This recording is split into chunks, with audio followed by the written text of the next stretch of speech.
जगमग करती एक ज्योति परम धाम से आई, धरती पर आकर उसने, धरती पर आकर उसने हर एक ज्योति जगाई। ओम शांति। 8 सितंबर 2024 सुनते हैं आज के ईश्वरीय महावाक्य। प्रातः मुरली ओम शांति अव्यक्त बाप दादा, रिवाइज किया है 15 दिसंबर 2001। आज की मुरली का सार है। आज बाबा बोले, एक व्रता बन पवित्रता की धारणा द्वारा, एक व्रता बन पवित्रता की धारणा द्वारा रूहानियत में रह, मनसा सेवा करो। आज रूहानी बाप चारों ओर के रूहानी बच्चों की रूहानियत को देख रहे हैं। हर एक बच्चे में रूहानियत की झलक कितनी है। रूहानियत नैनों से प्रत्यक्ष होती है। बाबा ने कहा हर एक बच्चे में रूहानियत की झलक कितनी है। रूहानियत नैनों से प्रत्यक्ष होती है। रूहानियत की शक्ति वाली आत्मा, रूहानियत की शक्ति वाली आत्मा सदा नैनों से औरों को भी रूहानी शक्ति देती है। रूहानी मुस्कान औरों को भी खुशी की अनुभूति कराती है।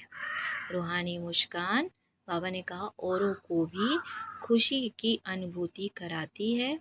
उनकी चलन चेहरा फरिश्तों के समान, उनकी चलन चेहरा फरिश्तों के समान डबल लाइट दिखाई देता है। तो ऐसी रूहानियत का आधार है पवित्रता। आज बाबा ने कहा कि रूहानियत का आधार क्या है? पवित्रता। तो जितनी जितनी मन वाणी कर्म में पवित्रता होगी, उतना ही रूहानियत दिखाई देगी। जितनी जितनी मन वाणी कर्म में पवित्रता होगी, उतना ही रूहानियत दिखाई देगी। पवित्रता ब्राह्मण जीवन का श्रृंगार है।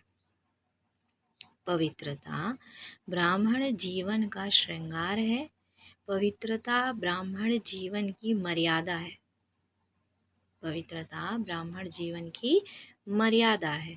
तो बाप ने कहा, तो बाप दादा हर बच्चे की पवित्रता के आधार पर रूहानियत को देख रहे हैं। आज बाबा ने बोला कि बाबा आज बच्चों में क्या देख रहे हैं? रूहानियत के आधार पर, पवित्रता के आधार पर रूहानियत को देख रहे हैं।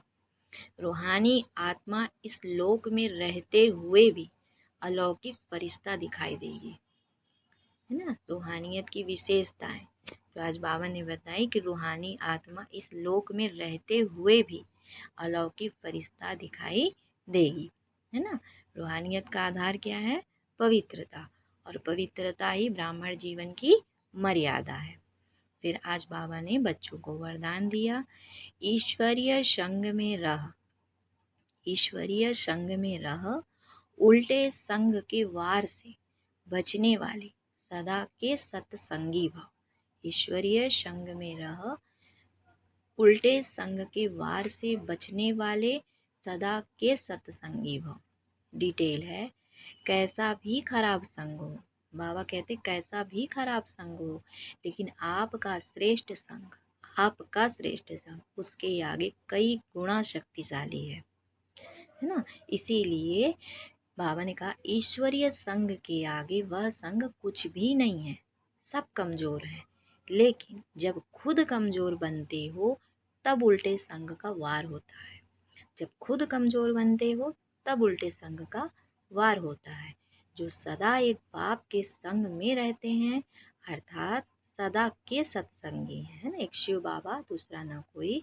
तो जो सदा के सत्संगी हैं वह और किसी संग के रंग में प्रभावित नहीं हो सकते। बाबा ने कहा वे जो हैं जो सदा के सत्संगी हैं और किसी के संग के रंग में प्रभावित नहीं हो सकते। व्यर्थ बातें, व्यर्थ संग अर्थात कुसंग उन्हें आकर्षित नहीं कर सकता। फिर आज बाबा ने स्लोगन में कहा कि बुराई को अच्छाई में परिवर्तन करने वाले ही प्रसन्नचित्त आत्मा। बाबा ने कहा बुराई को अच्छाई में परिवर्तन करने वाले ही प्रसन्नचित्त रह सकते हैं। अच्छा, जैसा सोचोगे तुम वैसा बन जाओगे, जैसा कर्म होगा वैसा फल पाओगे। श्रेष्ठ कर्म का आधार है खुद का कर लो दर्शन, यही जीवन का